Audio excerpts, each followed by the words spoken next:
Everybody. I'm taking my mom to get a little operation on her tooth. Nothing serious for me either. I'm not on quarantine. I'm not getting my appendix out like I was this time last year. I'm just trying to be a good son, take my mom to the doctor, and she's going to be what put under I need to drive her home to. Hey, this is good practice just in case. Just in case we got to do some distance learning at some point, and putting in the expertise I picked up last year. Problem is, I can't remember where we are, so I'm starting right here. I kind of think we've gotten this covered in like the GNTC class, maybe the AP class. I can't remember, but I'm going to start right here. If fast forward through the slide, if we've already covered it, I would ask somebody in class where we were. I'm stupid. Can't remember stuff like that. 3 different classes. I'm in 3 different places. All right, so Shays' Rebellion showed that the government was too weak under the Articles. Remember, there are a bunch of Massachusetts farmers, and the state of Massachusetts is taxing the heck out of them. And farmers are land rich and cash poor, and they couldn't pay their debts, couldn't pay their taxes. So they're getting thrown in debtor's prison, and they're losing the land. So they're taking over the courthouse where the land's going to be auctioned. They're busting their buddies out of debtor's prison. They're marching on Boston. The national government can't do anything about it. So it shows the national government's too weak. Okay, so going kind of quick just in case. I kind of think we've maybe done this in both classes. All right, so this is interesting, okay, and this is new for everybody. So there's 13 articles of Confederation. There's 13 of them. It's articles, plurals. There's 13. About 6 of them have to do with the national government. 7 of them have to do with the states. There's more stuff for the states. It's strong states, weak national government. Okay, so some interesting stuff in there. We read it in AP. I didn't assign it in GNTC. But one thing, all powers that are not listed on the left side over here. So we're looking at the state powers. All powers not listed for the national government are reserved from the states. All right, another thing, states are pledged to look out for each other, defend each other if they get attacked. Thirdly, states choose military leaders. Okay, military leaders from each state. All right, fourthly, you can travel from state to state unless you're a criminal and you're trying to get away. Just because you get to another state doesn't mean you're free. You get extradited. If I steal something out of Walmart and hightail it up I-75 and make it to Chattanooga's just send me back. It doesn't mean I'm free. Okay, the states have to raise money for the national government. When Congress is not in session, a committee of the states runs the country, and secession is not allowed. I think that's real important, real interest in secession. Abraham Lincoln's argument prior to the Civil War was that states were not allowed to secede. Well, they weren't allowed to secede in the Articles of Confederation either. Okay, powers of the national government. All right, number 1, as I understand it, this is what named the country. The Articles of Confederation is what named the country the United States of America. Remember that it didn't say that in Declaration of Independence. It said these united colonies are and ought to be free and independent states, but it never said the United States of America are going to be called the United States of America. But here, the Articles of Confederation seems to be giving the country its name. All right, each state gets a vote in Congress. The national government can make treaties in war. They really wanted Canada to join the country, so there's it's like Article 11, I think. This long explanation of why it'd be really good if Canada became part of the United States. And then finally, the national government's got to pay its war debts. So get that learned. That'll be part of the assignment for next time. Learn the 13 articles. Okay, so back to stuff I think we probably already done. They had the meeting in Annapolis. Hardly anybody showed, so they go to Philadelphia. All right, and then Madison filed the Constitution. He proposes the Virginia plan that's going to have a strong government, 3 branches based on Montesquieu's ideas. I just kind of think that's review for, I think, both classes. Okay. Let me breathe a second. Okay, so then here's where we're at, I think. All right, so the Virginia plan was a big state plan. Big states get more power. New Jersey plan is a small state plan. All states going to be equal. They put it together in what's called the Great Compromise, or the By Connecticut Compromise, the House is based on the Virginia Plan, House of Representatives. The bigger the state, bigger state population, the more power a state has. Today, California has 52 representatives and Alaska has 1. Also, the Dakotas, Montana, Wyoming, and Joe Biden's Delaware all have 1 representative.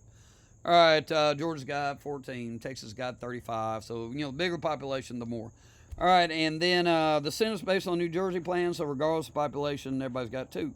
All states are equal. So it's a compromise. And it really is a great compromise because there's never again been a big, there's never been a big fight between big and small states. So they solved that issue, what they thought was going to be this huge problem.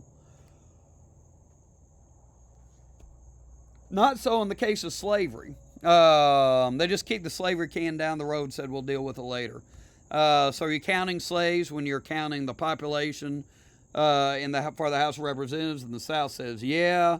The North says no. The North had a few slaves, but not many. The South had a whole lot of slaves, so it really helps the South as opposed to the North.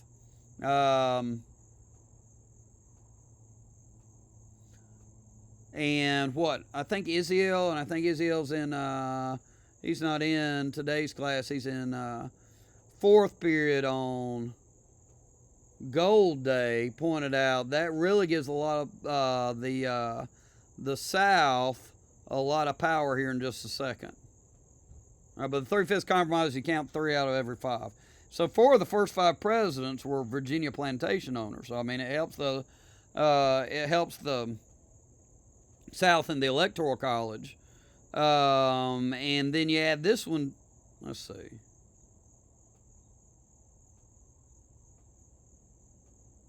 Okay. So, I mean, it just helps the South. Okay. All right. South, keep the slave. South thread says keep the slave trade. The North says no, and they keep it for 20 years. So the slave trade was ended in 1808.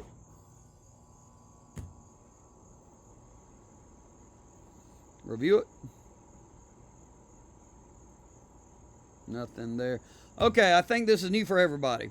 All right, so Federalists were for the Constitution. The Anti-Federalists were against it. They're the ones that say don't, kind of like the New Jersey plan, don't throw out the baby with the bathwater. Let's just amend the articles, give the articles the power to tax, give the articles, the government on the articles, power to regulate interstate commerce. And so they're going to have 6 concerns. Number 1, they're fearing a too strong government. That's number 1. 2 and 3, the government's not going to respect states' rights. The government's not going to respect people's rights. Okay. Number 4, strong central governments can be remote from the people, far away from them. All right. Folks in Washington, D.C. don't know what we need in Calhoun. Remember, that was an original Thomas Paine argument in Common Sense, written in 1776, same year as Declaration of Independence. Okay, and then the president. 2 concerns about the president. It's too much like a king. You're trading in King George for President George, and also, it's undemocratic. The electors could. They could change the mind. The popular vote would just be advice to the electors, and the electors from a state wouldn't have to vote the way that the people wanted them to. So, for example, if let's say, it's just a real close vote. All right, so we're at you got to get 270 to win, and so the score is 269 to 269. And then a couple of electors from a red state decide they like Biden better than Trump. They're allowed to do that under the Electoral College. And of course, the Electoral College, the way it's gone has just been the exact opposite. The popular winner has lost 40% of the time y'all have been alive. 2000 and 2016, the popular winner won in 2004, 8, and 12. Okay, so take a look at that. 6 concerns: too strong government, people's rights, states' rights, remote government. President too much like a king, and electoral college is undemocratic. Okay. Um, so the Federalist Papers were written by Hamilton, Madison, and Jay in defense of the Constitution. And so these things are newspaper articles written to persuade New York anti-federalists to ratify the Constitution. They have the 9 states, but they need the cool kids. They need New York. They need Virginia, Washington. Jefferson can take care of Virginia. But they've got to win over New York, or else this Constitution's not going to be the Constitution that's built to last. All right. A couple of things. So Federalists 10. Madison fears a faction, a group that works against the rights of others. All right. He says that's the number one. And that's that. Hey, in government class, that's an essential document, as is the Constitution. So I mean, we're just all over the place with essential documents. All right. But a faction's a group that works against the rights of others. They're just concerned about themselves. Today we call them interest groups, probably maybe political parties. In high school we call them cliques. You know, they're just concerned about themselves. All right, so why don't we go straight to this bottom one? Why don't we skip the second bullet for a second, then we'll come back to it. So he says, what you do is you spread, you need a, he's the first guy who says bigger is better. You can control the effects of faction with a large republic. You extend the sphere. And if you got a large republic, no one faction, not farmers, not business people, not whoever, can dominate. You just control the effects. Now, he had earlier said you could remove the cause, but removing the cause, he says, is a cure worse than the disease. You can take away freedom. Well, that's the cure worse than the disease. The whole thing, the whole enterprise is set up to protect liberty. Or you can make everyone just the same. You can't. Y'all know the blue dress and the red dress. Is it blue? Is it red? It just appears differently to us. People are reporting honestly what they see. There's a couple other versions of this.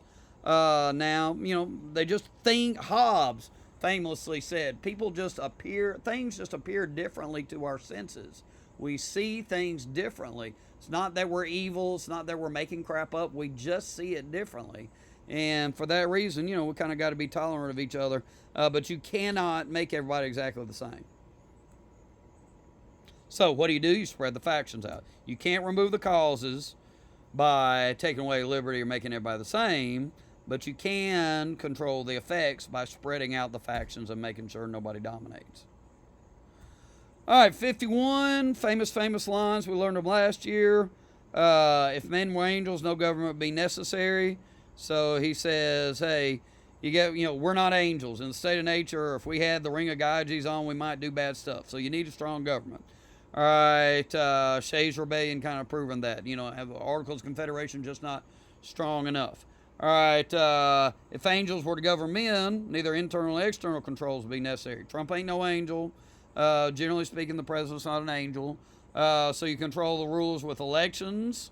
Those are external controls, and checks and balances, overriding vetoes, impeachment. Those are internal controls. So ambition must be made to, and he's got this other really great line. Unlike the ancients, like Plato and Aristotle, who were worried about people being good, you know, Madison wants to set up this government that effectively govern a race of devils. If everybody's completely selfish, just by being selfish, they'll check each other's power. Ambition must be made to counter ambition. So, if there were some problems, you know, Donald Trump has been a champion of the common man, who throughout American history has been a kind of the core of the Democratic Party. So the question is, did he take up for the common man because he has a feel for the common man, or did he take up for the common man because he knew these folks were mad and would vote for him he realized his ambition? All right, well, I mean, you can work that out on your own, what you think the answer to that is. But I mean, you know, what Madison says is it doesn't matter. What matters is it's in his interest to stand up for the common man. Similarly, Biden is standing up for folks who feel like they've been left out, minorities, in this, the marches over the summer, the protests. Is Biden doing that because he's got a heart for civil rights, or because he wants to get elected president? All right, it's the same deal. Madison would say, hey, it doesn't matter. What matters is when the government is not responsive to some group of people, somebody's going to want their support and want to get power by getting their support, so they'll fight for them. Ambition must be made to counter ambition.